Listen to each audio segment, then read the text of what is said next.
मेरे को बता देना, जाऊँ क्या? बोलो।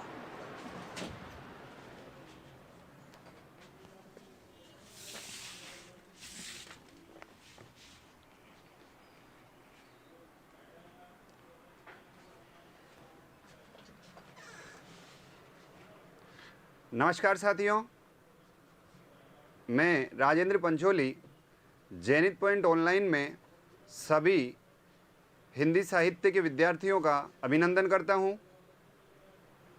और सबका स्वागत करता हूं।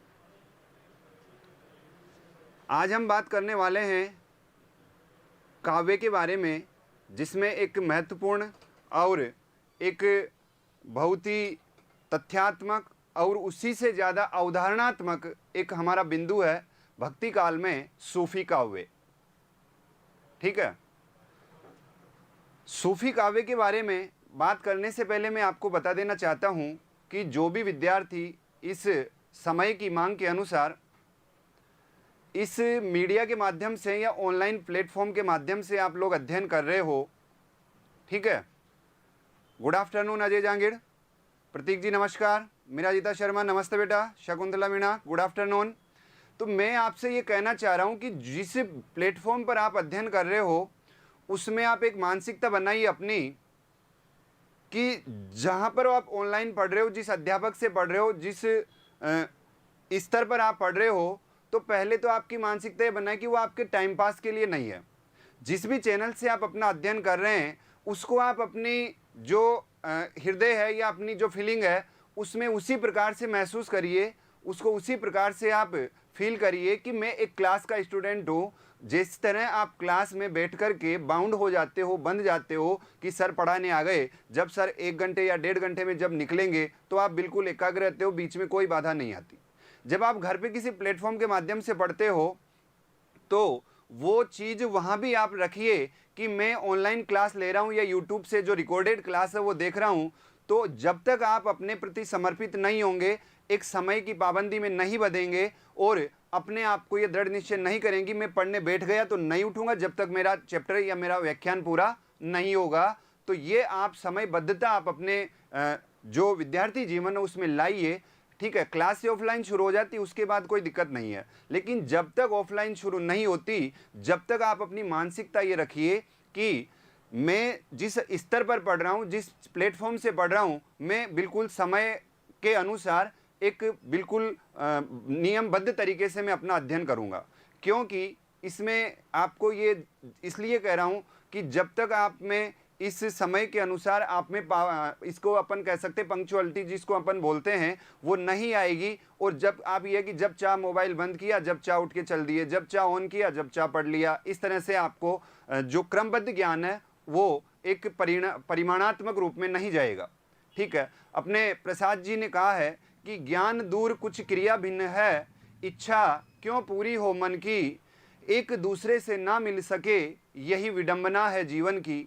तो यहाँ पर जीवन की विडंबना क्या है कि आप इच्छा करते हो कि मुझे मैं पढ़ूं, मेरे पास जो अध्ययन सामग्री है वो मेरे पास आए, मैं उसको क्रमबद्ध रूप से आत्मार्पित करूं, लेकिन अध्ययन सामग्री आपके पास जब तक आप अपने कर्मों को नहीं सुधारोगे, जब तक आप अपने ज्ञान को प्राप्त करने के लिए अपने कर्मों को उसके अकॉर्डिंग, उसके अनुसार नहीं करोगे, तब तक आपको वो हासिल या वो साध्य प्राप्त नहीं होने वाला। ज्ञान दूर कुछ क्रिया भिन्न है, ज्ञान दूर है आपसे क्योंकि आपकी क्रिया अलग है। ठीक है, मैं आपके संदर्भ में कह रहा हूं, मैं वहां पर इसका जो भावात्मक वो है अर्थ है वो नहीं कह करके आपसे कह रहा हूं कि आपसे ज्ञान दूर है। क्यों है? क्योंकि आप क्रिया भिन्न, आपकी क्रिया को ज्ञान के अनुसार करिए कि मैं इस तरह की क्रिया करूं कि मुझे उससे ज्ञान प्राप्त हो जाए। तो यही बात है कि ज्ञान दूर कुछ क्रिया भिन्न है, इच्छा क्यों पूरी हो जीवन की। जब तक आपको जीवन की इच्छा जो आपका लक्ष्य है वो तब तक नहीं प्राप्त होगा जब तक आपके ज्ञान, आपके कर्म और आपके जो भावना है उनमें एकाग्रता, एकाकार या सामंजस्य नहीं स्थापित होगा, तब तक आपको आपका लक्ष्य प्राप्त नहीं होगा। ठीक है, एक दूसरे से ना मिल सके, आपका ज्ञान क्या कह रहा है, आपके कर्म क्या कह रहे हैं, आपकी भावनाएं क्या कह रही है, तीनों अलग अलग दिशाओं में जा रही है। एक दूसरे से ना मिल सके यही विडंबना है जीवन की। तो इसी के साथ यहाँ पर मैं आपको पहले तो ये संदेश दूंगा कि जो भी आप करें एक लक्ष्य बना करके करें और उसके बाद में आप अपने कर्मों के अनुसार बिल्कुल दृढ़ निश्चय करके अपनी पढ़ाई शुरू करें, आपको जरूर सफलता मिलेगी। यहां पर देखिए, अब हम साहित्य की बात करते हैं। साहित्य हमारा जो भक्ति काल है, भक्ति काल में निर्गुण काव्य परंपरा और सगुण काव्य परंपरा, आचार्य शुक्ल ने भक्ति काल को दो भागों में बांटा है। भक्ति काल को दो भागों में बांटा है और दोनों भागों में उन्होंने, ठीक है, एक अपन सूफी काव्य के बारे में जो पढ़ने जा रहे हैं उसमें परिचर्चा है और स्वावलोकन है। स्वावलोकन का मतलब अपना खुद का अवलोकन करिए कि मैं पहले पढ़ा हुआ हूं, मुझे कितना याद है, सर ने क्या बताया है और किस प्रकार एग्जाम में प्रश्न आते हैं, जो परीक्षक होता है किस प्रकार के हमें विकल्प देता है। तो यहाँ पर सभी के बारे में हम चर्चा कर रहे हैं।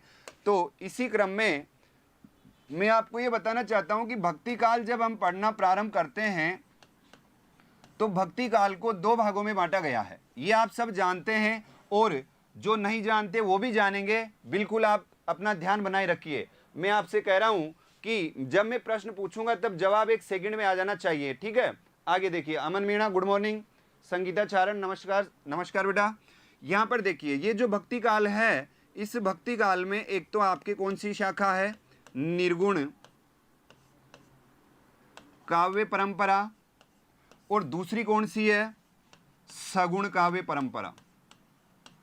निर्गुण काव्य परंपरा और सगुण काव्य परंपरा ये है। यहां पर निर्गुण को आपने दो भागों में बांटा, दो भागों में आपने वर्गीकृत किया। तो पहली जो काव्य परंपरा है वो कौन सी है, संत काव्य। कौन से हैं, संत काव्य। और दूसरे कौन से हैं, सूफी काव्य परंपरा। सूफी काव्य परंपरा। मैं आपको यहाँ भक्ति काल का वर्गीकरण नहीं बता रहा। मेरा मकसद है कि संत काव्य और सूफी काव्य, इन दोनों का अध्ययन आप किस में करते हैं, भक्ति काल में करते हैं। पहले मैं आपसे ये पूछना चाहता हूँ कि काव्य है क्या। जब सूफी काव्य पढ़ेंगे आप, इसमें कवि पढ़ेंगे, सूफी काव्य के जो महत्वपूर्ण कवि हैं, जो युग प्रवर्तक सूफी काव्य के चांद हैं, वो मलिक मोहम्मद जायसी हैं। तो जायसी को क्यों जानते हैं आज अपन, क्यों जानते हैं, क्यों जायसी प्रसिद्ध है।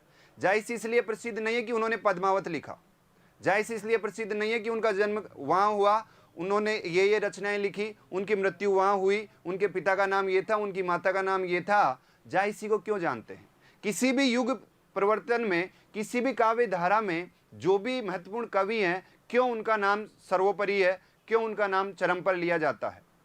यहाँ पर काव्य के अध्ययन करने के या साहित्य का अध्ययन करने की कुछ पद्धतियाँ होती है, ठीक है।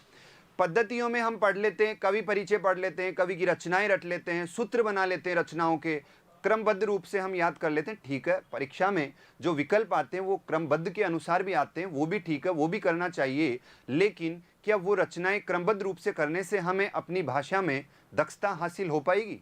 नहीं, बिल्कुल नहीं।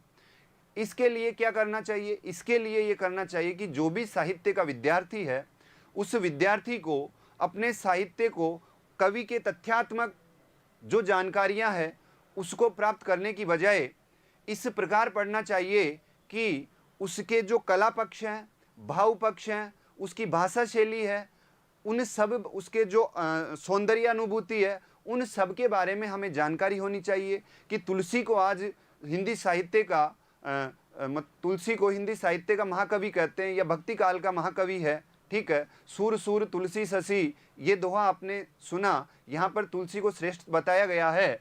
तो यहाँ पर ये जो तुलसीदास हैं, इनको क्यों जानते हैं, तुलसी के काव्य में ऐसा क्या पाया जाता है कि तुलसी को एक महाकवि का दर्जा मिला। इन सभी के बारे में जब भी आप साहित्य पढ़ें तो इस एंगल से पढ़ें। आपकी भावना ये होनी चाहिए कि मैं जो साहित्य पढ़ रहा हूँ उसमें किस, आपका दृष्टिकोण क्या पढ़ने का, आप किस परिप्रेक्ष्य में पढ़ रहे हैं, किस अंदाज में पढ़ रहे हैं, क्या सोच करके पढ़ रहे हैं, क्या परीक्षा पास करने के लिए पढ़ रहे हैं या अपनी भाषा में दक्षता हासिल करने के लिए पढ़ रहे हैं।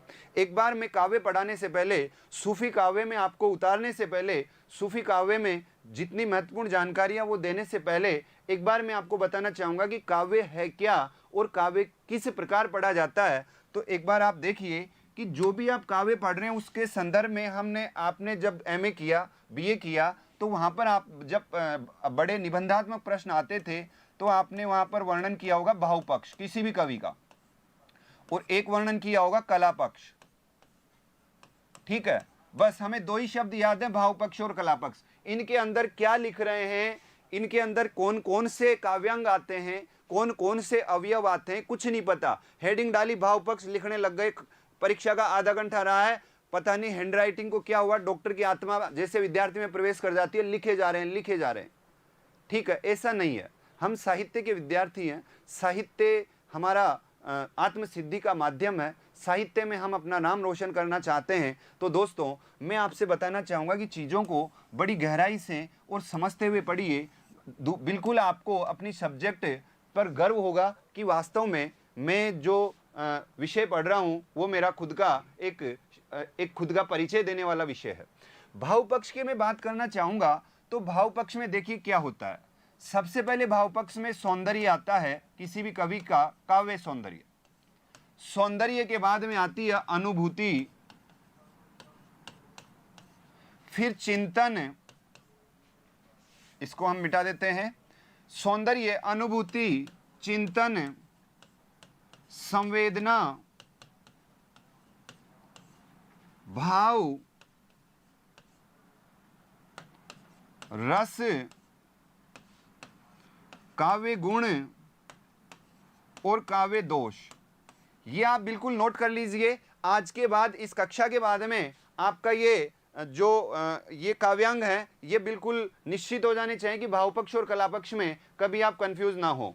तो ये जो का भाव पक्ष है, इसमें आप इन चीज़ों का अध्ययन करते हैं। किसी कवि की रचनाओं में या कवि का जो साहित्य है, उस साहित्य में आपको यदि उसके सौंदर्य के बारे में बात करनी है, अनुभूति के बारे में बात करनी है, चिंतन के बारे में बात करनी है, संवेदना के बारे में, उसका भाव क्या है, उसमें रस कौन सा है, किस प्रकार के रसों का प्रसंगानुकूल प्रयोग हुआ है, काव्य गुण क्या कहते हैं, काव्य दोष क्या कहते हैं, इन सभी काव्यांगों का इन काव्यांगों का यदि हमें अध्ययन करना है तो हमें भाव पक्ष की ओर चलना चाहिए। ठीक है, अब यहाँ पर इनके बारे में एक एक के बारे में विस्तार से चर्चा करने में हम काव्य में घुस जाएंगे। वो हमारा यहाँ पर हमने अभी जो बात करना है हमें, वो है सूफी काव्य, है ना। तो यहाँ पर आप थोड़ा सा ये तथ्यात्मक जानकारी ध्यान रखिए। ये सब अपने आप में एक बहुत बड़े अध्याय हैं और बहुत बड़े बिंदु हैं, जिनके बारे में हम समयानुकूल जब भी हम बात करेंगे जरूर करेंगे। दूसरा जो पक्ष आता है वो आता है कला पक्ष। ठीक है दोस्तों, कला पक्ष के अंतर्गत आपको क्या करना है, कला पक्ष में आपके सबसे पहले जो महत्वपूर्ण बिंदु आता है वो आता है भाषा शैली। क्या आता है? भाषा शैली, भाषा सौष्ठव जिसको कह सकते हैं, भाषा सौष्ठव,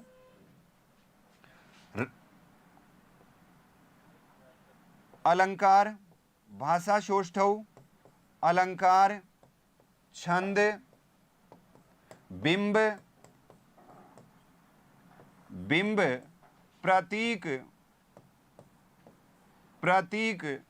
शब्द शक्ति और रीति। काव्य रीतियां होती है ना, रीति। ये जो नीचे मैंने कला पक्ष के बिंदु लिखे हैं, ये किसी भी काव्य को पढ़ते हुए यहाँ पर हम कला पक्ष में अध्ययन करते हैं कि उसमें बिंब कौन सा है, उसकी भाषा शैली कैसी है, उसमें प्रतीक विधानों का प्रयोग हुआ है या नहीं हुआ है, उसमें जो शब्द शक्ति के माध्यम से जो बातें हैं या किस परिप्रेक्ष्य में, किस उद्देश्य से, किस शब्द शक्ति के माध्यम से वो अपनी भाषा शैली का प्रयोग कर रहे हैं, उसमें रीति कौन सी है। ये सारी चीज़ें काव्य के अंतर्गत आती है। जब भी हम किसी काव्य का अध्ययन करें तो सबसे पहले हमें ये तो पता हो आउटलाइन के रूप में, बिंदु के रूप में, बिंदुवार, कि हम किस प्रकार अध्ययन करते हैं। तो सबसे पहला आपका आज का काम है कि काव्य पक्ष के अंतर्गत भाव पक्ष में कौन सी चीज़ें आती है और कला पक्ष में कौन सी चीज़ों का हम अध्ययन करते हैं। तो प्रिय दोस्तों, इन चीज़ों का आपको पहले अपने मस्तिष्क में बिल्कुल क्लियर होना चाहिए, तब जाकर के आप काव्य में उतरिए। उस एंगल से, उस नज़रिए से आप उस काव्य को पढ़िए, ज़्यादा बढ़िया समझ में आएगा, ज़्यादा अच्छा लगेगा। अच्छा आपको लगेगा कि हाँ, मैं वास्तव में काव्य पढ़ रहा हूँ, किस एंगल से पढ़ रहा हूँ, किस दृष्टिकोण से पढ़ रहा हूँ, किस नज़रिए से पढ़ रहा हूँ, किस कवि को पढ़ रहा हूँ। इन सभी चीज़ों का आपको अच्छा अनुभव होगा और अच्छी फीलिंग आएगी, अच्छा महसूस होगा कि वास्तव में मुझे काव्य पढ़ना है और काव्य के बारे में जानना है।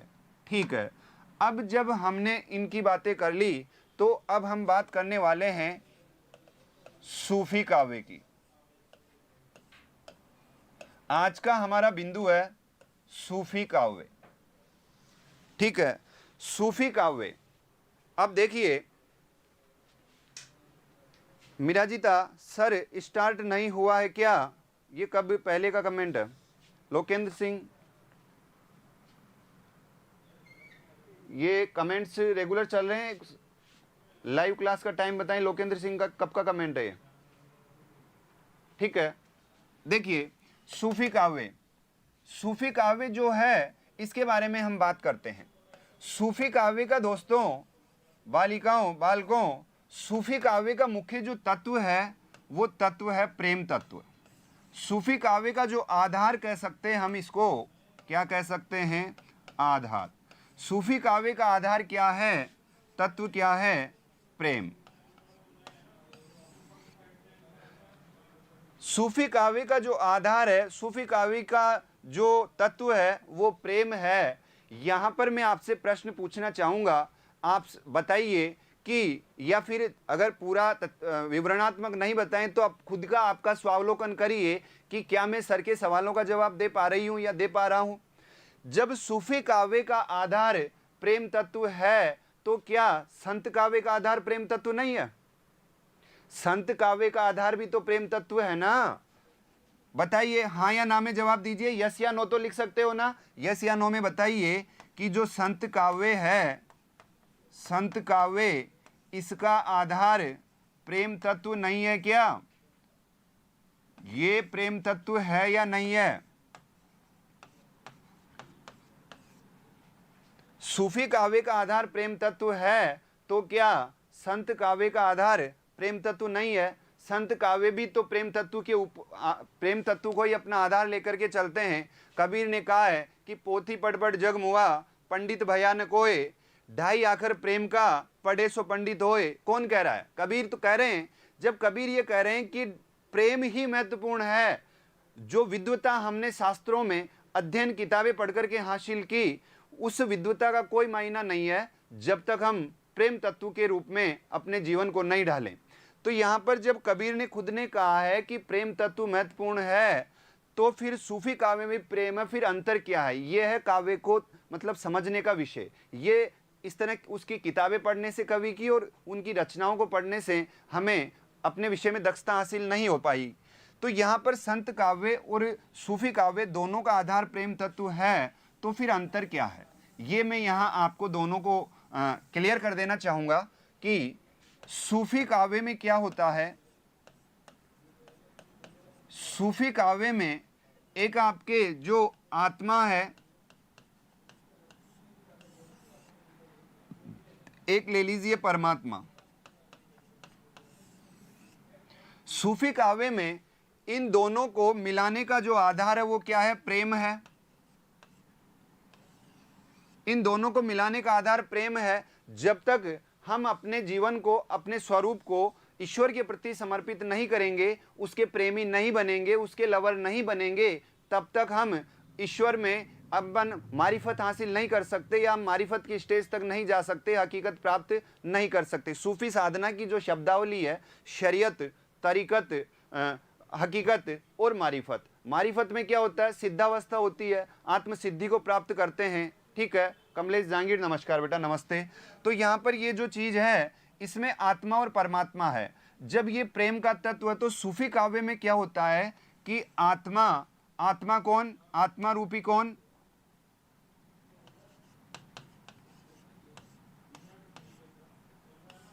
स्त्री, और परमात्मा रूपी कौन? पुरुष। यदि ये करेंगे तो ये पद्धति हो जाएगी भारतीय। भारतीय पद्धति में क्या होता है? आत्मा अपने आप को स्त्री मानती है और पुरुष को मानती है परमात्मा। तो आप इसको बदलिए, क्योंकि अपने को सूफी काव्य पढ़ना है। तो आत्मा में क्या करेंगे अपन? आत्मा में अपने आप को आत्मा कौन मानती है? पुरुष। ठीक है, और ये जो पुरुष की ये जो नायक नायिका है, इनके संदर्भ में हम लेंगे, और यहाँ पर जो स्त्री है ये अपने आप को क्या मानती है? परमात्मा। तो यहाँ पर हम कह सकते हैं कि सूफी काव्य में विरहिणी आत्मा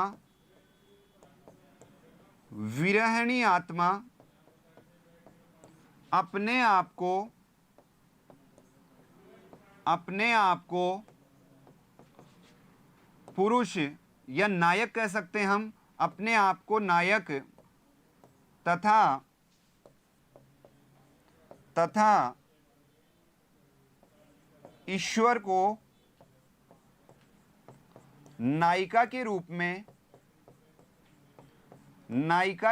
में स्वीकार करते हैं।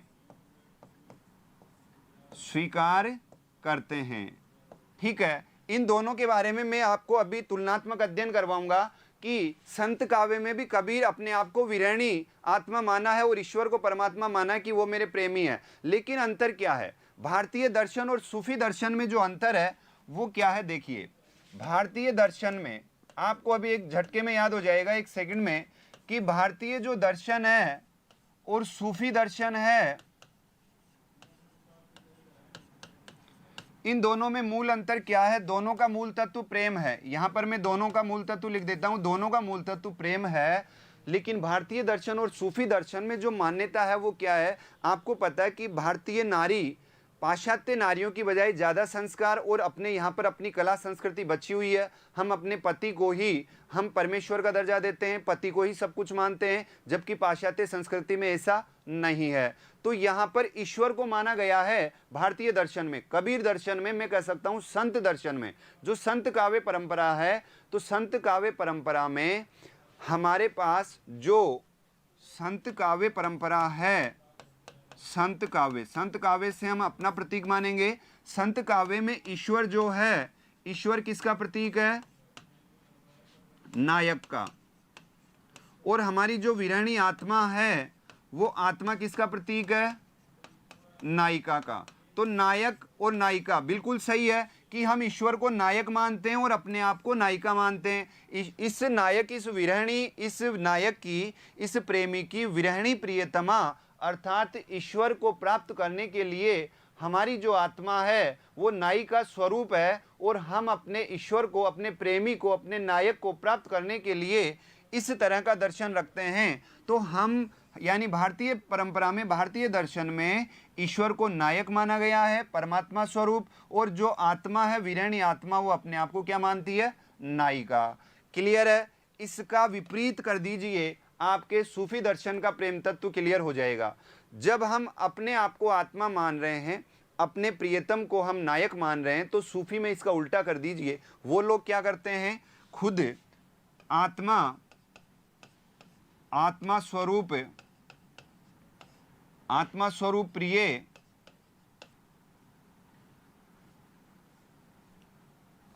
आत्मा स्वरूप कौन है? प्रिय, और ईश्वर रूपी प्रियतमा, वो ईश्वर को नायिका मानते हैं। सूफी दर्शन में क्या है? विपरीत है भारतीय दर्शन से। वो लोग ईश्वर को क्या मानते हैं? नायिका मानते हैं। तो पहली बात क्लियर हुई दोनों के माध्यम से कि यहाँ पर दोनों का जो तत्व है वो प्रेम है, लेकिन इस प्रेम तत्व में अंतर है। संत काव्य और सूफी काव्य में दोनों के प्रेम तत्व में अंतर है। क्या है अंतर? कि एक अपने आप को ईश्वर का प्रेमी मानता है और एक ईश्वर को ही प्रेमी मानता है। ये दोनों में क्या है? मूल अंतर है। अब यहाँ पर आगे यदि ये प्रेम वाली बात क्लियर हो गई तो मैं आपसे फिर एक प्रश्न करना चाहूँगा कि आप हिंदी साहित्य का अध्ययन करते हैं, उसमें जैन कवि पढ़ते हैं, जैन साहित्य पढ़ते हो नहीं पढ़ते? जैन साहित्य में आपने अध्ययन किया, सूफी जैन साहित्य में आपने अध्ययन किया प्रेमाख्यानों का। चंदनबाला रास है, तिलक मंजरी है, भविष्यत कथा है, इनमें सब में बालिकाओं का वर्णन है, प्रियतमा नायिकाओं का वर्णन है। तो जैन साहित्य में भी प्रेमाख्यान लिखे गए। अब मैं चलता हूं दूसरे बिंदु पे। सेकंड बिंदु हमारा है कि जैन साहित्य में और सूफी काव्य में, बताइए, जैन साहित्य में और सूफी काव्य में दोनों में प्रेमाख्यान लिखे गए। दोनों में प्रेमाख्यानों की रचना हुई, रचना हुई या नहीं हुई? जैन साहित्य आप पढ़ते हो, वहां भी आप प्रेमाख्यान पढ़ते हो, और सूफी साहित्य आप अध्ययन करते हो, यहाँ भी प्रेमाख्यान पढ़ते हो, तो बताइए दोनों में प्रेमाख्यान है या नहीं है? दोनों में प्रेमाख्यानों की रचना हुई है। फिर मूल अंतर क्या है? जैन साहित्य में और सूफी काव्य के दोनों के प्रेमाख्यानों में मूल अंतर क्या है? मैं यहाँ पर यह बताना चाहूंगा कि जैन साहित्य के जो प्रेमाख्यान हैं वो सांप्रदायिकता से संबंध रखते हैं।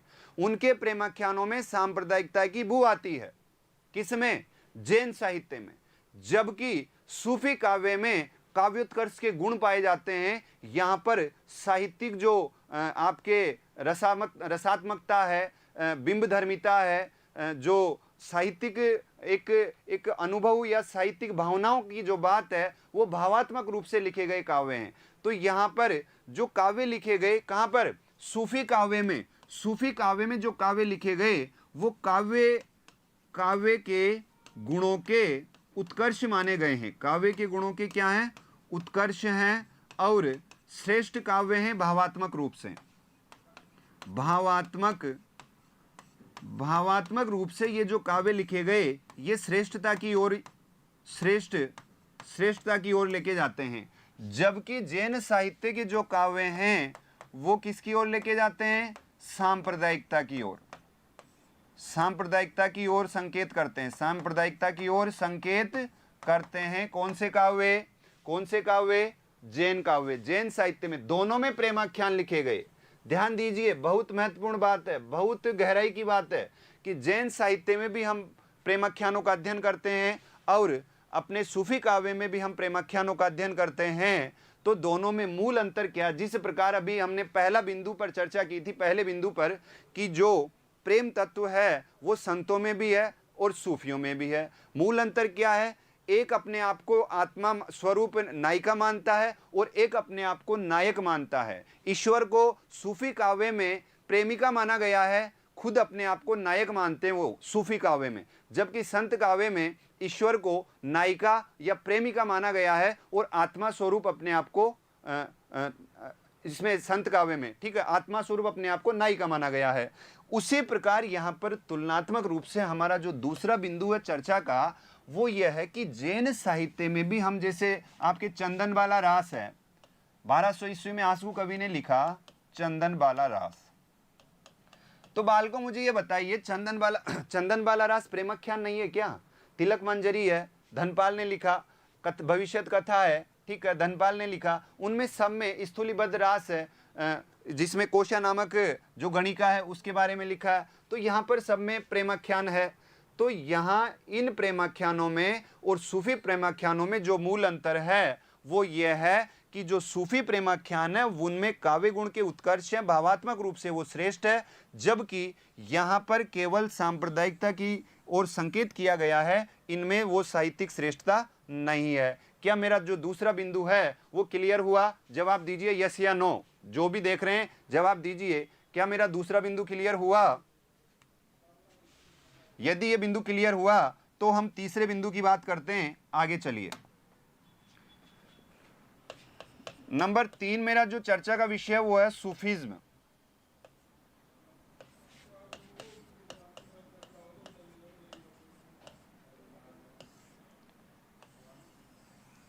सूफीज्म क्या है? सूफीज्म की बात करते हैं। क्लियर हुआ? सविता कुमारी, अमन, मीणा, क्लियर हुआ? ठीक है। मान Singh Meena, yes sir, okay बेटा। अब देखते हैं अपन ये जो सूफीज्म है, दो बिंदुओं के बारे में हमने चर्चा की, दोनों बिंदुओं को हमने समझा। अब हम बात करते हैं सूफीज्म के बारे में। ये सूफी है क्या चीज, आया कहां से, इसके बारे में थोड़ा सा अपन पीछे चलते हैं। देखिए, सूफी की बात करें तो ये सूफी शब्द ईरान की देन है।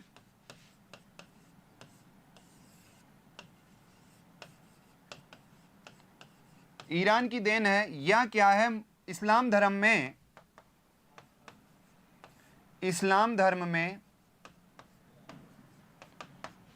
मतभेद प्रारंभ हुए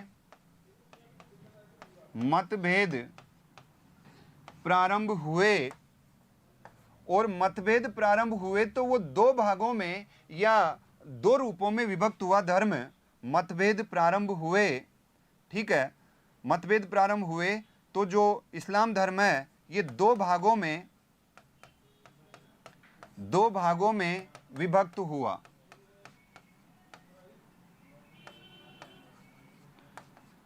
हुआ। शिया और सुन्नी, नाम सुना होगा आपने, शिया और दूसरा है सुन्नी। शिया और सुन्नी इन दो भागों में इस्लाम धर्म विभक्त हुआ। इनके मतभेदों का अंत करने के लिए सूफीज्म का उदय हुआ। बहुत महत्वपूर्ण बात है, ध्यान से सुनिए जरा, कि शिया और इस्लाम धर्म में आगे जाकर के हर धर्म में दो शाखाएं हैं, ठीक है, कोई सा भी धर्म उठा लीजिए, सब धर्मों में मतभेद है और हर धर्म में आपको दो शाखाएं मिलेगी, सब धर्मों का आगे जाकर के विभाजन हुआ, ठीक है। तो यहां पर सूफीज्म आया क्यों, सूफीज्म आया क्यों, यह है काम की बात। सूफीज्म क्यों आया, सूफीज्म इसलिए आया कि इस्लाम धर्म में आगे जाकर के मतभेद हुए और मतभेद होने से दो शाखाओं का आगमन हुआ, शिया और सुन्नी। इनमें और ज्यादा आगे मतभेद ना हो, इन तो आप कह सकते हैं कि शिया और सुन्नी का मतभेदों का अंत करने के लिए, तो यहां पर मैं कह सकता हूं आपसे क्या कि मतभेदों का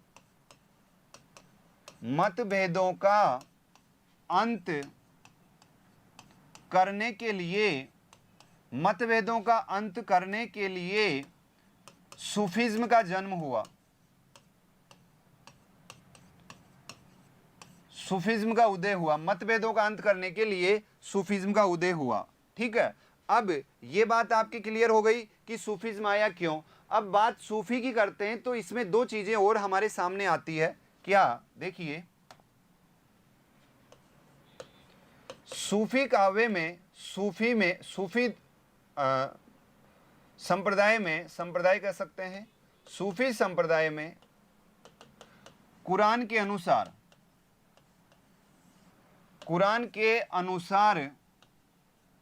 सूफी संप्रदाय में कुरान के अनुसार दोस्तों दो प्रकार के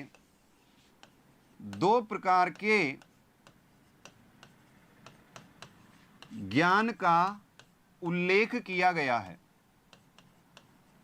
दो प्रकार के ज्ञान का उल्लेख किया गया है। क्या लिखा मैंने, पढ़िए इसको, कि सूफी संप्रदाय जब आया, सूफीज्म का जन्म तो हुआ, क्यों हुआ, शिया और सुन्नी जो दो शाखाएं वर्गीकृत हुई, उनके मतभेदों का अंत करने के लिए सूफीज्म का उदय हुआ। लेकिन हुआ तो आगे जाकर के कुरान शरीफ में इसमें यह बताया गया है कि इसमें दो प्रकार के ज्ञान का उल्लेख है। और आगे अब मैं तुलना करने वाला हूं संत काव्य से, वहां भी आप बताइएगा। यहां पर दो प्रकार के ज्ञान का उल्लेख है, उसमें जो पहला है वो है इल्मे सफीना, और जो दूसरा ज्ञान है वो है इल्मे सीना। क्या लिखा मैंने, इल्मे सफीना और इल्मे सीना, ये दो प्रकार के ज्ञान का उल्लेख किया गया है कुरान में। क्या आप जानते हैं इल्मे सीना और इल्मे सफीना क्या है, बताइए यस या नो। क्या आप जानते हैं इल्मे सीना और इल्मे सफीना क्या है? यदि नहीं जानते तो ये आपका भ्रम है। मैं कहता हूं कि आप जानते हैं इल्मे सीना और इल्मे सफीना क्या है, क्योंकि आप संत काव्य का भी अध्ययन आपने किया है, तो संत काव्य में आपने ढंग से पढ़ा है, समझा है कि इल्मे सीना और इल्मे सफीना क्या है। कबीर ने खुद ने कहा है, कबीर ने इसका उल्लेख किया है इल्मे सीना और इल्मे सफीना का। कबीर के बारे में आप प्रारंभ में जब कवि परिचय पढ़ते हैं तो कवि परिचय में संगीताचारण ने कहा, हाँ बिल्कुल बेटा, बहुत धन्यवाद, यदि आप जानते तो अच्छी बात है, बिल्कुल ये वही है जो आप समझ रहे हैं। आगे मैं आपको संकेत और देता हूँ, ठीक है अमन मीणा, अभी बताते हैं, नहीं अभी बताते हैं, आप बिल्कुल अभी जान जाओगे। मैं आपको संकेत देता हूँ, आप समझने की कोशिश करिए। कबीर ने कहा है कि मसी कागद छुयो नहीं, कलम गयो नहीं हाथ, चारियों जुग को महात्म मुखई जनायो बात। इसमें कबीर क्या कहना चाहते हैं, कौन से ज्ञान को मजबूत पक्ष में रखना चाहते हैं, कौन से ज्ञान को वो अल्प मत में रखना चाहते हैं, उन्होंने इसके माध्यम से हिंदी जगत को क्या संदेश देना चाहा है। और ये है हिंदी जगत का ही नहीं, इंसान मनुष्य रूपी प्राणी का सबका धर्म है कि इससे शिक्षा ले। ठीक है, तो खुद कबीर ने कहा है कि मसी कागज छुयो नहीं, मैंने कभी स्याही और कलम दवात को कभी हाथ नहीं लगाया। ठीक है, तो यहाँ पर आगे उन्होंने कहा कि मसी कागज छुयो नहीं, कलम गयो नहीं हाथ, मुखई जनावत चारों युग को मुखई जनावत बातों। उन्होंने चारों युगों का जो महत्व है वो मुख से ही उन्होंने पूरा विस्तृत वर्णन कर दिया। उनके शिष्यों ने, धर्मदास ने 1465 में उनका संकलन किया और बीजक के रूप में हमारे सामने वो आज प्रस्तुत है। तो यहाँ पर दो प्रकार के ज्ञान होते हैं, उन्हीं के बारे में मैं बात करना चाहूँगा। अब मैं उनको आपके सामने ला रहा हूँ। इल्मे सीना होता है शास्त्रीय ज्ञान। इल्मे सीना कौन सा ज्ञान होता है? शास्त्रीय ज्ञान। और इल्मे सफीना शास्त्रीय ज्ञान है, और इल्मे सीना होता है लौकिक अनुभव। लौकिक अनुभव। ठीक है, ये जो इल्मे सीना लौकिक अनुभव, या फिर इसको आप आत्मा का ज्ञान कह दीजिए, आत्मा का ज्ञान, लौकिक अनुभव या आत्मा का ज्ञान, ये इल्मे सीना कहलाता है। तो यहाँ पर संत काव्य में इनका क्या कहेंगे अपन? संत काव्य में ये है शास्त्रीय ज्ञान, और इल्मे सीना मतलब लौकिक ज्ञान। तो यहाँ पर कबीर ने भी इसका महत्व रखा है कि पोथी पढ़ जगमुआ पंडित भयान, कोई वही बात आती है। तो यहाँ पर पोथी पढ़ने से कुछ नहीं है, जो ज्ञान हमने आत्मार्पित किया उसको दीक्षा के रूप में प्रणीत करके समाज में उसका अनुभव बांटना चाहिए और हमें उसका अनुभव लेना चाहिए। हमारे ज्ञान को हम जब तक एक दूसरे के माध्यम से, एक दूसरे के जो सामाजिक संबंध है उनके माध्यम से व्यवहारिक रूप में नहीं अपनाएंगे, तब तक शास्त्रीय ज्ञान का कोई वजूद नहीं है, उसका कोई महत्व नहीं है। तो यहाँ पर हमारा जो तीसरा बिंदु है वो सूफीज्म था, और सूफीज्म के बारे में हमने देखा क्या कि सूफीज्म ईरान इराक से संबंधित अरबी जो देश हैं वहाँ से इसका प्रादुर्भाव हुआ, और अपने जो धर्म में जो मतभेद आए, वर्गीकृत आगे जाकर के दो शाखाएं बटी, उनको रोकने के लिए, उनकी रोकथाम करने के लिए सूफीज्म का उदय हुआ। और सूफीज्म में शिया और सुन्नी दो धाराओं को एक करने की कोशिश की गई। और यहाँ पर जो मुख्य बात है वो ये है कि कुरान में दो शब्द काम में लिए गए, इल्मे सीना और इल्मे सफीना, वही शब्द हैं जो संत काव्य में हम उनको शास्त्रीय ज्ञान और लौकिक ज्ञान के नाम से जानते हैं, और कबीर ने इनका बड़ा महत्व बताया है। आगे हम बात करने वाले हैं। देखिए, एक मैं आपसे प्रश्न करना चाहूंगा। यहां पर मेरा प्रश्न है, ठीक है, आप बताइएगा, जरा जल्दी से जवाब देने की भी कोशिश करें। यहां पर मेरा प्रश्न है कि सूफी संप्रदाय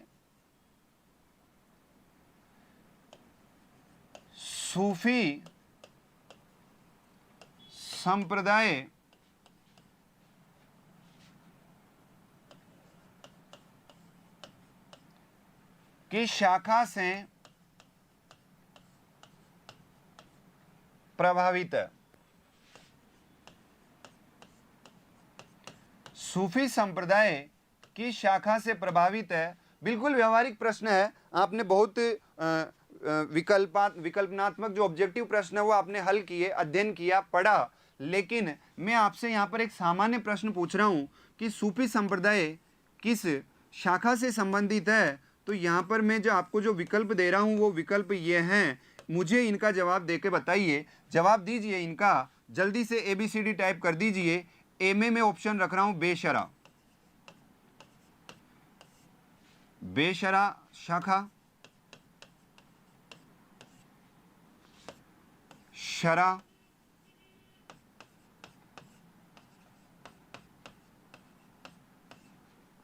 मलामती और मजजूब।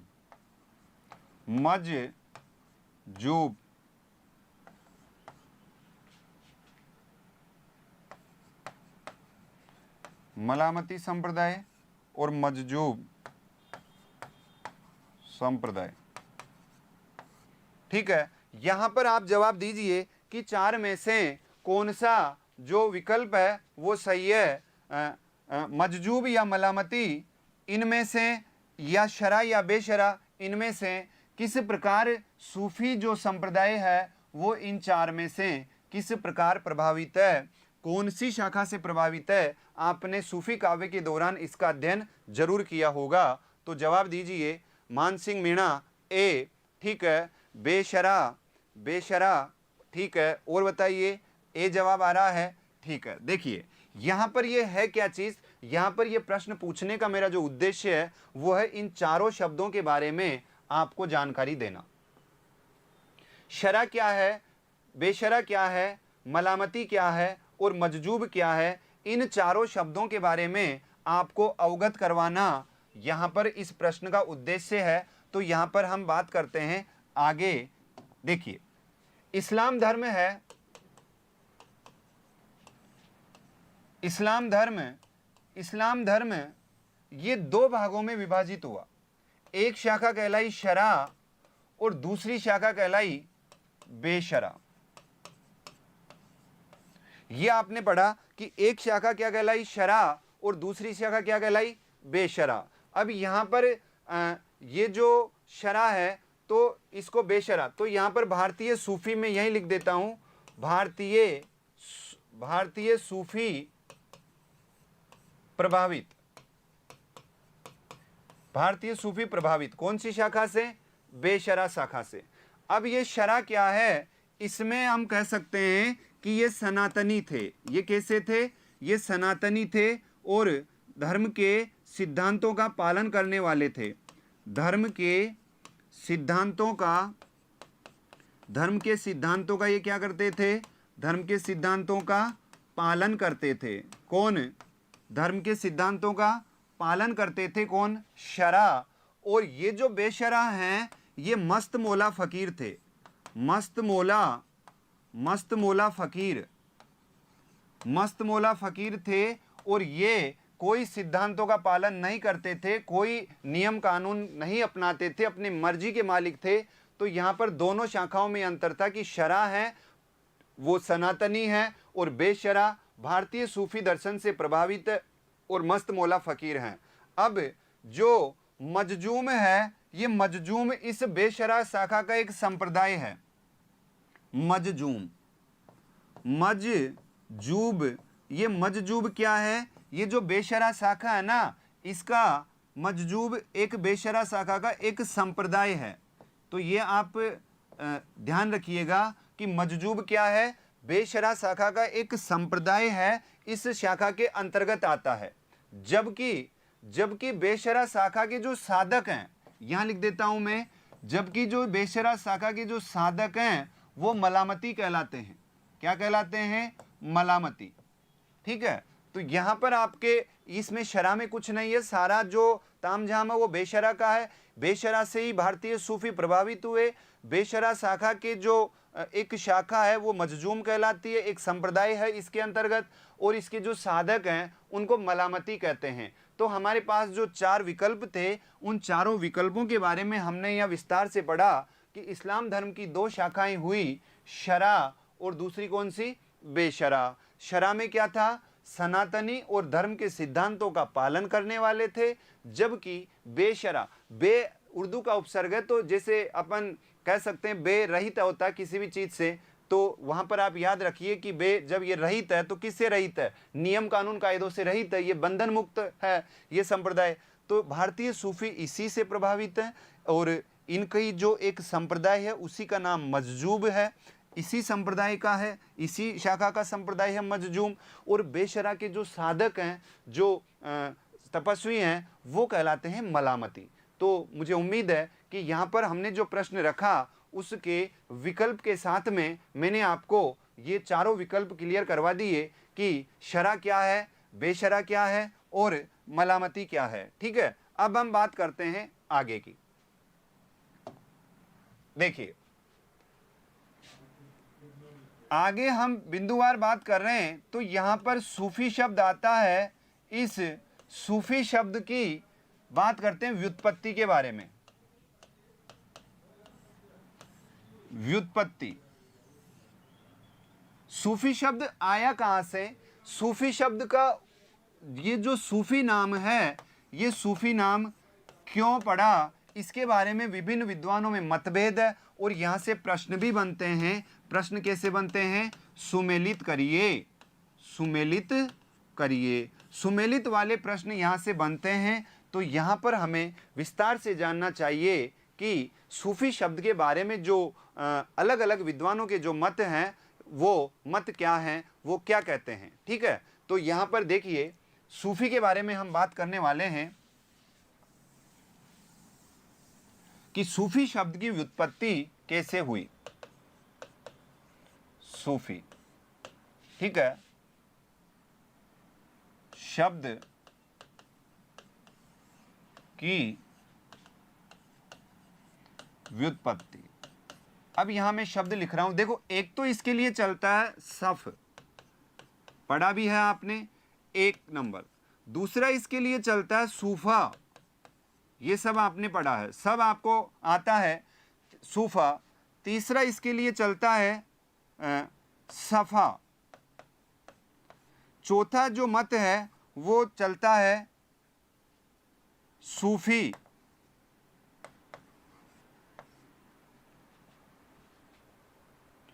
पांचवा जो मत है वो चलता है सोफिया। ठीक है, सोफिया। और फिर जो अगला इससे संबंधित मत है वो चलता है सुफा। सुफा। और एक चलता है तसव्वुफ। तसव्वुफ, इनके बारे में ये विभिन्न मत चलते हैं। तो यहाँ पर इनसे संबंधित क्या क्या निष्कर्ष निकलते हैं, कौन कौन सा मत मानता है, कौन सा शब्द इसकी उत्पत्ति का कारण मानता है और क्यों मानता है। तो यहाँ पर मैं आपको संक्षिप्त में बताना चाहूँगा कि सफ का मतलब होता है पंक्ति। ठीक है, और बिल्कुल आपको पता है कि सफ का मतलब पंक्ति होता है। तो ये सफ क्यों माना गया, इसका मानने का तार्किक जो बिंदु है वो ये है कि जब इस्लाम धर्म में नमाज अदा करते हैं तो सभी मुस्लिम बंधु एक कतारबद्ध खड़े होकर के वो अपने अल्लाह से अपनी गुजारिश करते हैं या अपने लिए दुआ मांगते हैं या दूसरों के लिए दुआ मांगते हैं, जो भी उनकी प्रार्थना होती है। तो वहाँ पर पंक्तिबद्ध अब इबादत करने का जो एक नियम है, तो वहाँ पर इस धर्म में पंक्ति का बहुत महत्व है। उस पंक्ति का जो अरबी में जो अर्थ होता है वो होता है सफ़। और सफ़ शब्द की वजह से वो कहते हैं, इसके जो समर्थक है ये कहते हैं कि पंक्ति का अर्थ देने के लिए इस शब्द का संकेत सफ़ की तरफ लेंगे और सफ़ से बना सूफी। तो ये तर्क है उनका कि सफ़ का जो तात्पर्य है वो क्या है, पंक्ति है। और पंक्तिबद्ध इबादत करने की वजह से ये जो शब्द है इसका निर्माण हुआ सूफी का। आगे हम चलते हैं। सूफा, यहाँ पर इस सूफा का तात्पर्य है चबूतरा।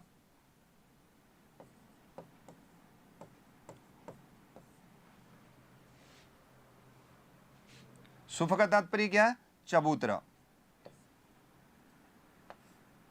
इसको सूफ करते हैं। अब देखिए सूफा का तात्पर्य चबूतरा है। इस चबूतरे का क्या लॉजिक है, यहाँ पर ये कहते हैं कि मक्का मदीना में जो मुख्य मस्जिद है, जामा मस्जिद है, उसके सामने एक चबूतरा है। तो जो भी हज यात्री मक्का मदीना में जाते हैं अपनी हज यात्रा के लिए, तो वहाँ पर मुख्य मस्जिद में अपनी इबादत करने के बाद में उस चबूतरे पर बैठ कर के विश्राम करते हैं। ये हर धर्म में अपनी अपनी मान्यताएं होती है। हिंदू धर्म में भी आपने देखा होगा कि हम किसी भी मंदिर में जाते हैं तो एकदम पीठ के बल सामने मुंह करके नहीं चलते, कुछ अपन भगवान को देखते हुए चलते हैं। और सीढ़ियों पर भी आपने देखा होगा, कई लोगों की धारणा होती है कि मैं 2 सेकंड के लिए या 5 सेकंड के लिए सीढ़ियों पर बैठ के फिर वापस खड़े होके फिर अपने आगे गंतव्य स्थान की तरफ वो बढ़ते हैं। तो यहाँ पर वह एक छोटा सा जो मैंने आपको बताया कि जब भी मंदिर में आप जाते हो तो देखा होगा कि सीढ़ियों पर कुछ लोग दर्शन करने के बाद में 5 सेकंड के लिए बैठते हैं। तो वो क्या चीज़ है, उसी को आप वहाँ ले जाइए कि मुख्य जामा मस्जिद में अपनी इबादत करने के बाद में हज यात्री उस चबूतरे पर बैठ कर के विश्राम करते हैं। उस चबूतरे को अब अरबी शब्दावली में सूफा कहा जाता है। सूफे का तात्पर्य होता है चबूतरा, और सूफा इस अर्थ देने की वजह से ये शब्द बना सूफी। क्लियर है चबूतरे का लॉजिक। सफ, सफ नहीं, ये सफ हो गया पंक्ति, सूफा हो गया चबूतरा, यहाँ पर सूफ और यहाँ पर अपन सफ़ा लेंगे। सफ़ा का मतलब होता है पवित्र, पवित्र कह सकते हैं आप, बिल्कुल पाक। पवित्र का जो अर्थ है ये है पाक। ये पाक क्या है? ये जो आपका पड़ोसी है ये पाक है, और पाक का अर्थ क्या होता है? पवित्र। पाक का अर्थ क्या होता है? पवित्र। तो जब नामकरण किया गया तब तो यही उम्मीद थी सबको कि बिल्कुल पाक है और पाक ही रहेगा, लेकिन अब आप देखिए कि अर्थ वो एक लोकोक्ति चलती है, आंख का अंधा नाम नयन सुख, तो गुणों के विपरीत नाम। तो गुणों के विपरीत नाम यहां पर आ रहा है कि अर्थ का मतलब, पाक का मतलब होता है पवित्र, और स्थान यदि हम इसमें लगा देते हैं तो स्थान का संदर्भ लेते हुए उसको कहेंगे पवित्र स्थान। तो ये इसका जो पड़ोसी अपना, ये पवित्र स्थान के संदर्भ में इसका अर्थ लिया गया। लेकिन अब आप, पवित्र कोई अपने कर्मों से होता है, नाम रखने से कोई पवित्र नहीं होता, इस बात को आप समझ सकते हैं। तो यहाँ पर ये जो सफ़ा है, ये सफ़ा किसका अर्थ दे रहा है? पवित्रता का। और यहाँ पर जो सूफी शब्द है, तो सफ़ा वाले जो समर्थक है वो कहते हैं कि पवित्र होने की वजह से, धर्म में एक मार्गदर्शन देने की वजह से, वो जो धर्म के जो पुरोधा हैं वो सूफी कहलाए, क्योंकि उन्होंने पवित्रता को स्थान दिया और इस्लाम धर्म को पवित्र बनाने की कोशिश करी। आगे चलते हैं हम, ठीक है। मज़ेदार सर, अच्छा ये याद रहेगा अब। ओके, आगे हम बात करते हैं कि ये जो सूफ है, इस सूफ का मतलब क्या है। सफ़ा तक हमने बात करी, अब हम बात करते हैं सूफ। सूफ का मतलब होता है ऊन। यहाँ पर मैं लिख रहा हूँ, आप समझिएगा इसको, बिल्कुल इसके सामने है ये। सूफ का मतलब होता है ऊन। यहाँ पर बात आती है उनकी ड्रेसिंग से। जो सूफी लोग हैं, जो मौलवी हैं, जो इस्लाम धर्म को देखते हैं या धर्म में जो एक उच्च स्थान पर पदासीन है, तो मौलवी क्या करते थे? घुटनों तक लंबा कोट धारण करते थे। ठीक है, आज भी आप देखते हैं मुस्लिम समुदाय में जो मौलवी हैं टोपी लगाते हैं और घुटनों तक लंबा काला कोट धारण करते हैं। तो वो जो कोट है, वो कोट बना होता था ऊन का। ऊन जो अपने ऊन, आज से लगभग मैंने देखा है बचपन में, एक ऊन की जैसे बारिश में ओढ़ने के लिए जिसको अपन बोलते हैं बरसाती, वो बरसाती क्या होती है? सिर पे हम उसको रखते हैं और घुटनों तक पीछे से कवर करती है और आगे से पूरी ओपन होती है, उसको बोलते हैं बरसाती। वो बिल्कुल पॉलीथीन की बनी हुई होती है, प्रिंटेड होती है। उसी बरसाती की तर्ज पर वो बरसाती कैसे आई? उससे पहले जो ऊन होती थी, उस ऊन को, जो नमदा उद्योग होता है, जो टोंक का बहुत प्रसिद्ध है, उसमें ऊन को क्या करते हैं? अपने हाथों से या मशीनों से उनको दबा दबा करके उनको एक परत दे दी जाती है, एक कपड़े की तरह उसको परत दे दी जाती है। तो वो ऊन होती है, वो एक परत धारण कर लेती है। और बारिश से बचने के लिए, आज से 30-40 साल पहले ग्रामीण परिवेश में बारिश से बचने के लिए उस ऊन की एक बरसाती बनाई जाती थी, जिसको कहते थे घूगी। उसको क्या कहते थे? घूगी। ये राजस्थानी शब्दावली में भी बिल्कुल चलता है। घूगी क्या होती है? जैसे राजस्थानी शब्दावली में, राजस्थान जीके में आपने पढ़ा, कॉलेज लेक्चरर का आप एग्जाम देंगे तो कॉलेज लेक्चरर में राजस्थान जीके का एक पूरा पेपर होता है, जिसमें आपके राजस्थानी परिवेश से संबंधित, राजस्थानी आम जन जीवन से संबंधित शब्दावली में से काफी प्रश्न पूछे जाते हैं उच्च लेवल के एग्जाम में। जैसे सूड़ क्या, एक बार आया सूड़ क्या है?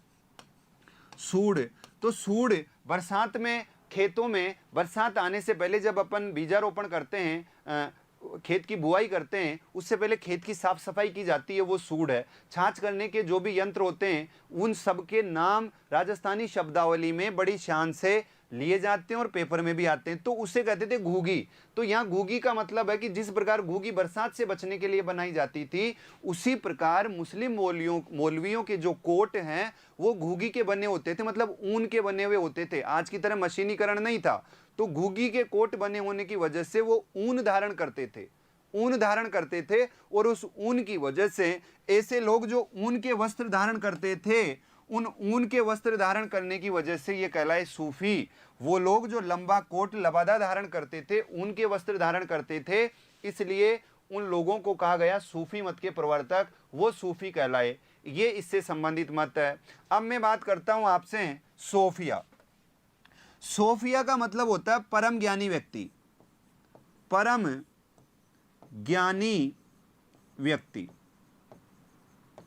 ठीक है दोस्तों, सोफिया जो शब्द है, ये सोफिया शब्द बना है कि ऐसे लोग जो यहाँ पर उच्च पदासीन थे या धर्म के संरक्षक या पुरोधा समझे जाते थे, वो परम ज्ञानी व्यक्ति होते थे।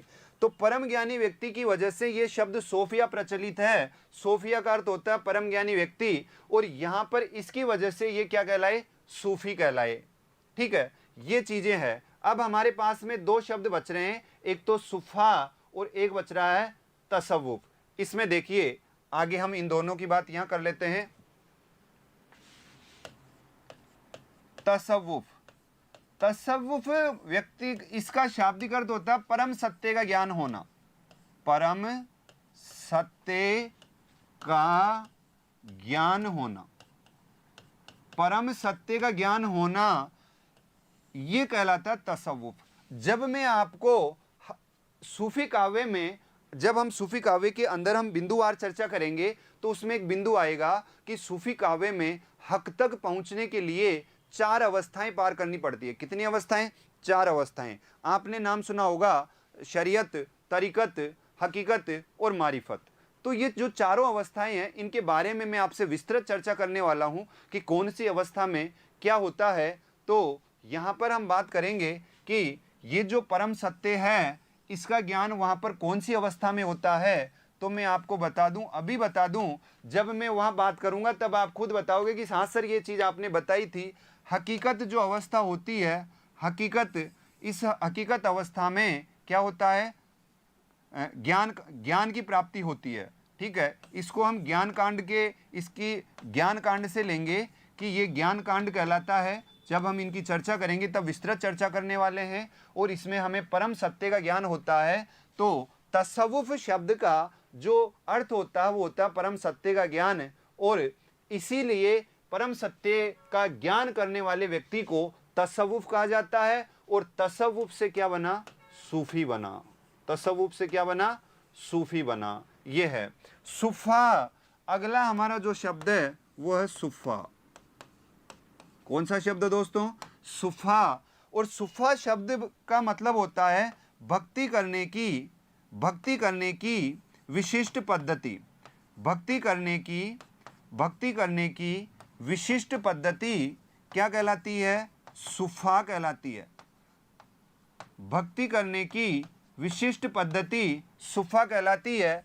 अब ये जो शाब्दिक अर्थ है कि हमारा जो सूफी शब्द है उसकी व्युत्पत्ति की मान्यताएं जो है वो क्या है, किस प्रकार उनकी मान्यताएं बनी, तो उन सब के बारे में मैंने आपसे यहाँ पर विस्तृत चर्चा करी। अब हम बात करते हैं अपने बिंदुवार, आगे की तरफ हम चलते हैं। तो देखिए, आगे हम अपने आपके लिए जो पैनल बनाया है उसके अकॉर्डिंग हम बात करते हैं, क्योंकि ऐसे विस्तृत चर्चाएं फिर हम अपने मूल जो पाठ्यक्रम है या निर्धारित जो बिंदु है उनसे भटक जाएंगे।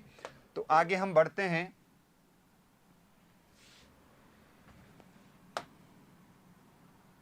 सूफी काव्य परंपरा। देखो, सबसे पहले मैंने आपको यहाँ पर जो सूफी काव्य परंपरा के बारे में बात करनी चाहिए, उसमें जो पहला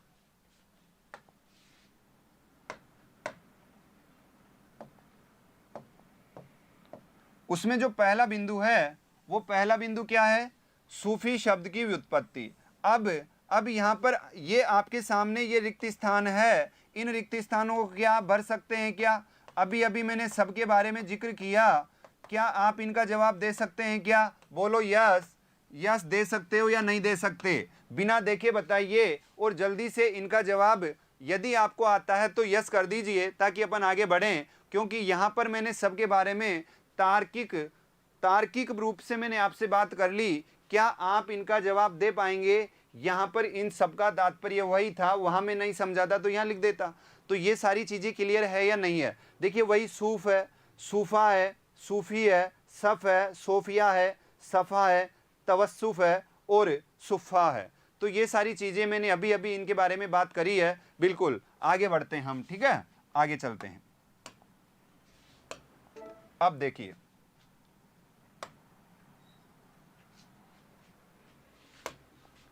नोट, इस धारा में सगुण, इस धारा में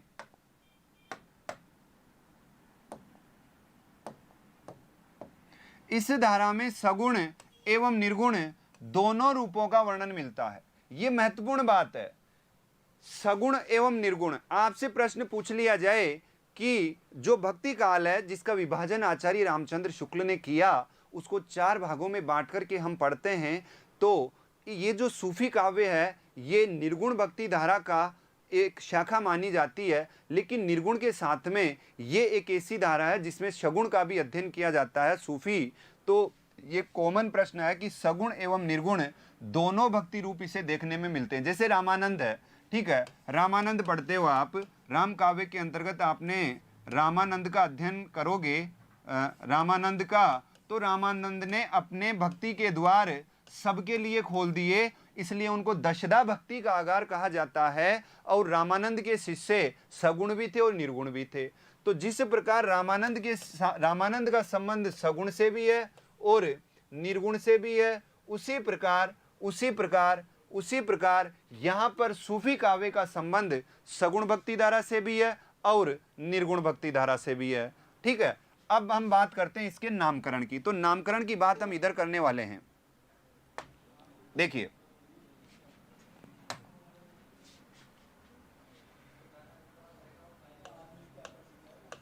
सूफी काव्य का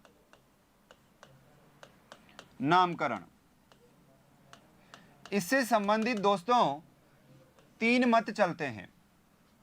नामकरण में हम यहां पर,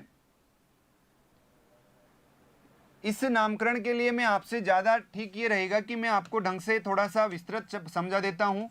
यह आपका जो भक्ति काल है, इस भक्ति काल को यहाँ पर आपने बांटा निर्गुण भक्ति परंपरा, निर्गुण भक्ति परंपरा, और दूसरा जो आपने भाग किया वो किया सगुण भक्ति परंपरा। ठीक है, सगुण भक्ति परंपरा। इस निर्गुण भक्ति परंपरा के तहत यहां पर मैं आपको अब नामकरण के संदर्भ में समझाऊंगा कि पहला जो है इसको आपने नाम दिया संत काव्य,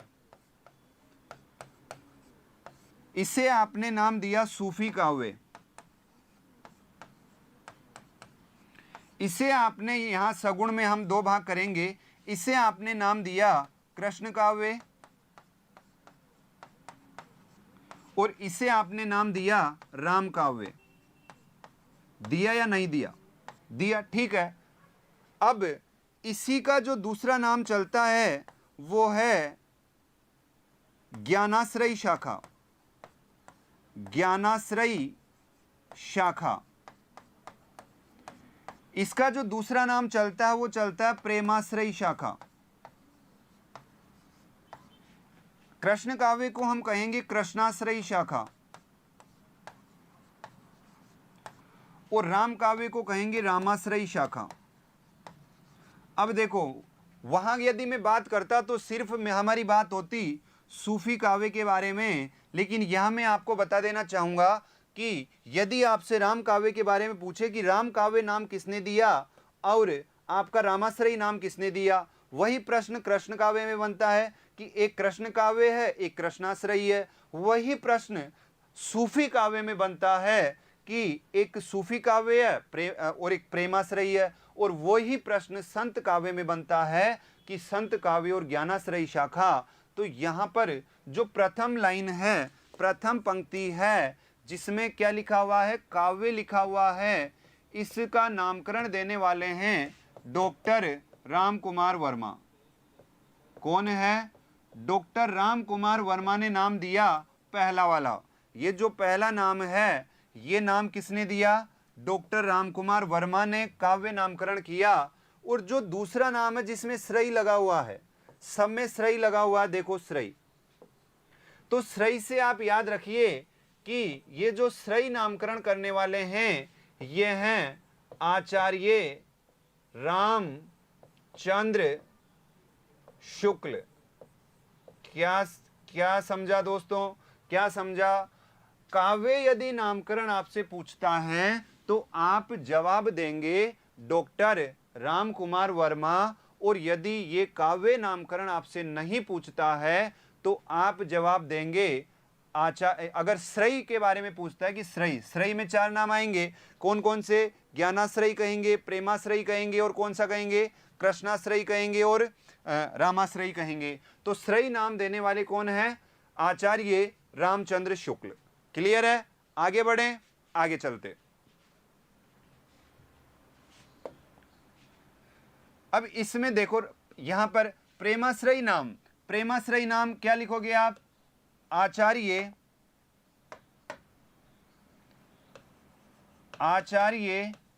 रामचंद्र शुक्ल। ठीक है। सूफी काव्य यदि हमारे पास नामकरण आता है तो हम यह कह सकते हैं डॉक्टर राम कुमार वर्मा, डॉक्टर राम कुमार वर्मा। और यदि रोमांसिक कथा काव्य परंपरा नाम पूछा जाता है, ये केवल सूफी काव्य का है, ये चारों के संदर्भ में समान नहीं है। रोमांसिक कथा काव्य परंपरा, तो यहां पर रोमांसिक कथा काव्य परंपरा पूछा जाए तो यहां पर आपका जवाब होगा, क्या होगा? डॉक्टर गणपति, कौन सा पति?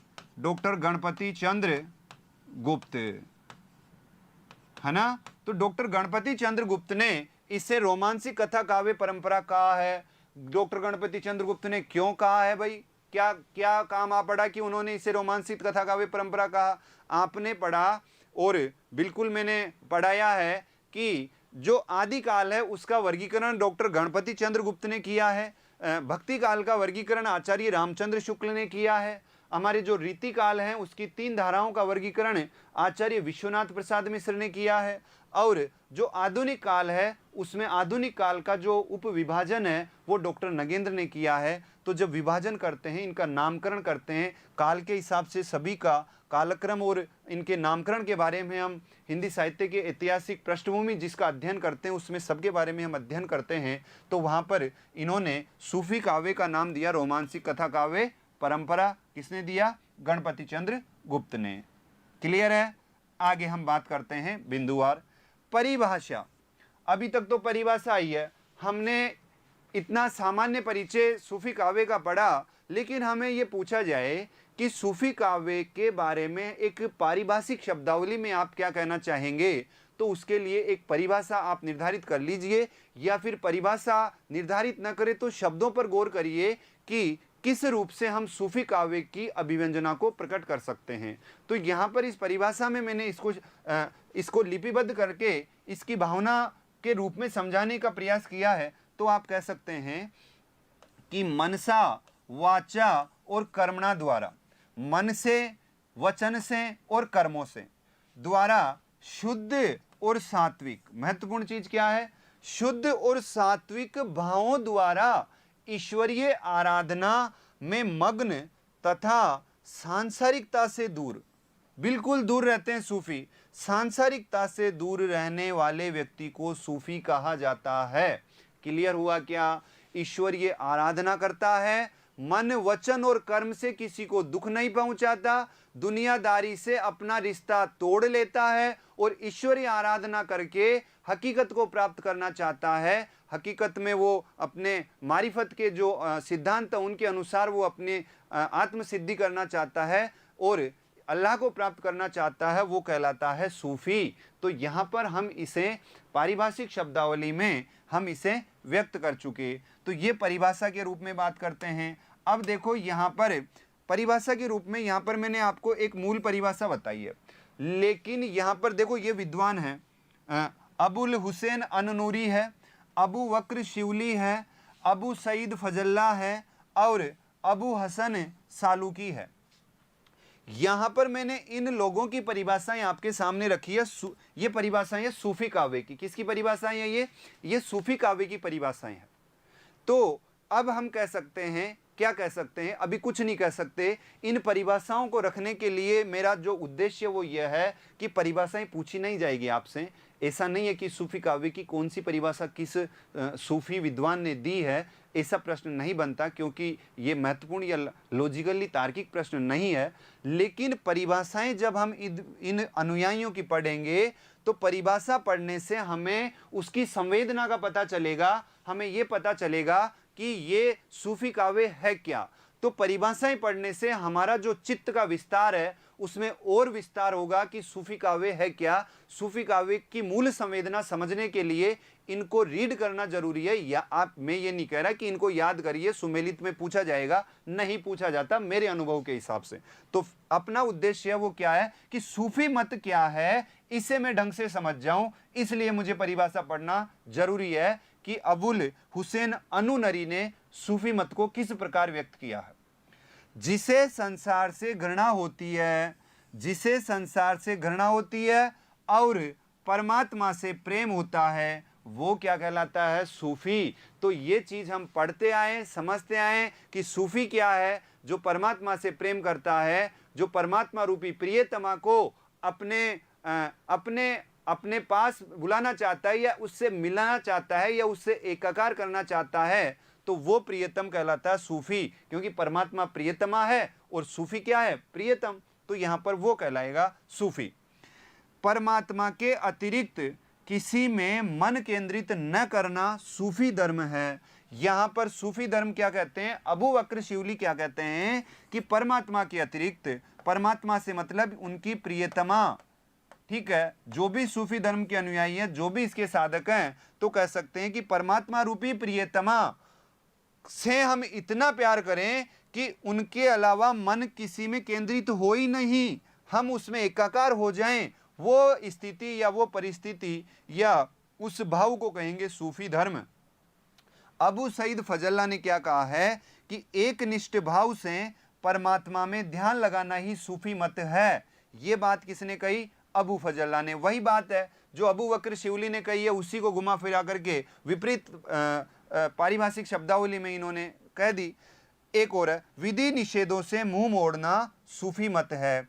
मतलब जो भी कर्म कांड है उनको छोड़ते हुए अपने एक निश्चित अवधारणा अपनाते हुए जो विधि निषेधों का पालन करेगा वही सूफी कहलाएगा। तो यहाँ पर कुछ ये सूफी परिभाषाएं हैं, इनके बारे में मैंने आपको बताया।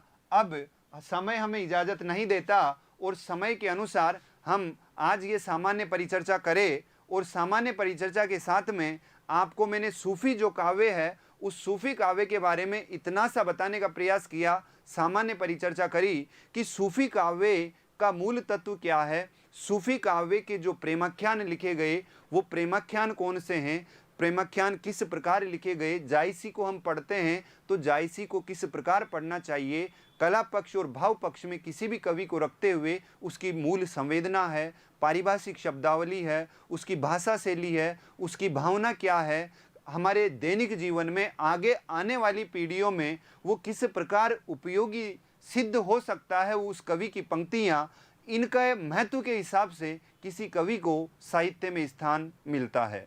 ठीक है, तो किसी कवि को मैं फिर आपसे कहना चाहूँगा कि आप साहित्य के विद्यार्थी हैं और दुनिया में जो साहित्य वाले विद्यार्थी होते हैं वो दुनिया को अलग नज़रिए से देखते हैं, उनकी सोच, उनकी मानसिकता बिल्कुल अलग होती है। लिटरेचर चाहे कोई सी भी हो, हिंदी हो, इंग्लिश हो, संस्कृत हो, लिटरेचर वाले विद्यार्थी जो टेक्निकल सब्जेक्ट होते हैं उनसे अलग विचार रखते हैं, उनका नज़रिया, उनकी जीवन जीने की शैली ये सब अलग होती है। टेक्निकल विद्यार्थियों की बजाय जो साहित्य वाले विद्यार्थी होते हैं वो सहृदय होते हैं, वो भावात्मक होते हैं, वो समाज से जुड़े हुए रहते हैं, उनमें संवेदना होती है, ये सभी चीज़ें उनमें विशिष्ट होती है जो एक टेक्निकल विद्यार्थी की बजाय उनमें अपनी खासियत पैदा करती है।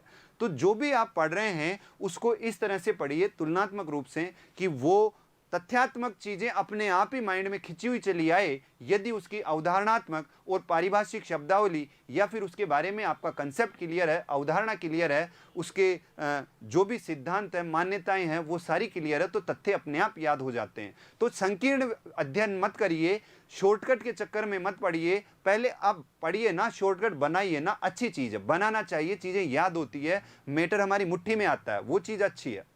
लेकिन शॉर्टकट तब अच्छा लगता है जब हमें पूरा का बैकग्राउंड क्लियर हो। हम कुछ नहीं जानते पीछे के बारे में और शॉर्टकट लेके बैठ गए, वो बहुत घातक साबित होते हैं। उनसे हमारे एग्ज़ाम में जो प्रश्न है वो सही नहीं होते और हम भूल जाते हैं, क्योंकि एग्ज़ाम में जो परीक्षक होता है वो इतने सीधे सीधे विकल्प भी नहीं देता। कुछ प्रश्न आ जाते हैं 2-5% बिल्कुल सीधे, लेकिन वो प्रश्न हम तब कर पाते हैं जैसे सत्य असत्य वाले आते हैं, कौन सी मूल अवधारणा इसमें गलत है, कौन सी मूल अवधारणा सही है। तो वो सारी चीज़ें तब कर पाओगे जब आप खुद अपना अध्ययन अपने स्तर पर अपनी मेहनत के अनुसार जो भी आपको गाइडलाइन मिल रही है उसके अनुसार करोगे, तब जाकर के आप धीरे धीरे समयबद्ध तरीके से, क्रमबद्ध तरीके से आगे बढ़ोगे। तब जाकर के एक निश्चित समय बाद आपको अपनी जो भाषा है उसमें दक्षता हासिल हो पाएगी। ठीक है, आज के लिए इतना ही। कल इसी समय इसी बिंदु को आगे बढ़ाने के लिए वापस उपस्थित होऊंगा। जब तक के लिए इजाज़त दीजिए। धन्यवाद, नमस्कार।